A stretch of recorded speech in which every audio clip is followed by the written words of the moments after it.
থেকে 3 মিনিটের একটি ছোট গল্প শুনে যাবেন, আশা করি ভালো লাগবে। একটি ছেলে খুবই সাদাসিধা ছিল। সে একটি দোকানে চাকরি করত। ছেলেটির বেতন ছিল মাত্র 5,000 টাকা। ছেলেটির দোকানের সামনে দিয়ে প্রতিদিন একটি মেয়ে স্কুলে যেত। মেয়েটি প্রতিদিন বোরকা পরে যেত, কিন্তু প্রায়ই মুখটা খোলা থাকতো। একদিন হঠাৎ করে ছেলেটির নজর পড়লো মেয়েটির দিকে। এভাবে বেশ কয়েকদিন যাবার পর মেয়েটি বুঝতে পারলো ছেলেটি তাকে লক্ষ্য করে। মেয়েটিও বাঁকা চোখে ছেলেটির দিকে তাকাতে শুরু করলো। ছেলেটি মেয়ের চলাফেরা দেখে মুগ্ধ হলো। আফসোস করতে লাগলো, ইস, যদি আমিও আজ পড়াশোনা করতে পারতাম, তাহলে সাহস করে মেয়েটির সাথে কথা বলতে পারতাম। মেয়েটি বুঝতে পারলো ছেলেটি তাকে ভীষণ পছন্দ করে। তাই একদিন মেয়েটি ছেলেটির দোকানের পাশে দাঁড়িয়ে রইল। তখন ছেলেটি দুপুরের খাবার খাওয়ার জন্য দোকানের বাইরে আসে। সে চায়ের দোকানে গিয়ে 5 টাকার একটি রুটি খেয়ে পানি পান করে আসতে লাগলো। তখন মেয়েটি তার কাছে গেল। তুমি ভাত খেলে না, রুটি দিয়ে পেট ভরবে? তখন ছেলেটি মেয়েটিকে দেখে অবাক হয়ে গেল। তখন ছেলেটি বলল, আমি ভাত খেলে আমার মা, বাবা আর ছোট বোনকে কি খাওয়াবো? মেয়েটি শিক্ষিত, তাই অল্পতেই বুঝে গেল।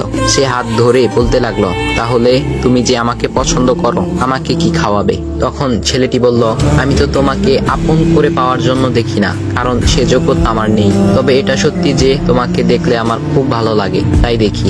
মেয়েটি ছেলেটির কথা শুনে চোখের পানি ধরে রাখতে পারলো না। সে বুঝে গেল ছেলেটির চরিত্র ও ভাবনা অনেক সুন্দর। সেদিন মেয়েটি চলে গেল। বাসায় গিয়ে রাত্রিবেলা মেয়েটি অসুস্থ হয়ে পড়লো। পরে তাকে ডাক্তারের কাছে নিয়ে আসা হলো। বলা হলো মেয়েটার 2টি কিডনি নষ্ট হয়ে গেছে। তখন মেয়ের বাবা ফোন করলো তার বন্ধুর ছেলেকে, যার সাথে বিয়ে দেওয়ার জন্য সে পাগল। কিন্তু মেয়েটি তার বাবার পছন্দের ছেলেকে বিয়ে করতে রাজি না, কারণ সে ছেলেটি টাকা থাকলেও কি হবে, তার চরিত্র খারাপ, সে লোভী। এদিকে মেয়েটির কোনো লোভ ছিল না। যাই হোক, হবু জামাই আসার পর তাকে সব খুলে বলল, তোমার থেকে একটি কিডনি খুলে আমার মেয়েকে দাও। তুমি তো বলছো আমার মেয়েকে তুমি অনেক ভালোবাসো, তাকে পেলে তুমি ভালো হয়ে যাবে, তাহলে আজ পরীক্ষা দাও। তখন ছেলেটি বলল, আমি আপনার রোগা মেয়েকে বিয়ে করতে পারবো না, আমার কি সুস্থ মেয়ের অভাব নাকি? এ বলে সে চলে গেল। বাবা তখন কেঁদে কেঁদে মেয়ের কাছে সব খুলে বলল। মেয়েটি বলল, বাবা তুমি কেঁদো না, একটা পথ এখনো আছে। আমাদের সামনে মোড়ে বড় একটা দোকান আছে না, তুমি সেখানে যাও। সেখানে যে তাইয়ুব নামের একটা ছেলে আছে, তাকে নিয়ে আসো, আমার কথা বলো। তখন মেয়েটির বাবা ছেলেটিকে নিয়ে আসলো।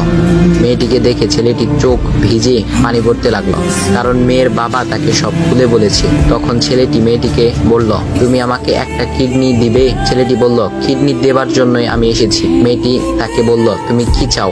ছেলেটি বলল, তুমি সুস্থ হয়ে আমার দোকানের সামনে দিয়ে যাবে, আর দূর থেকে আমি তাকিয়ে দেখব, এই অনুমতিটুকু চাই।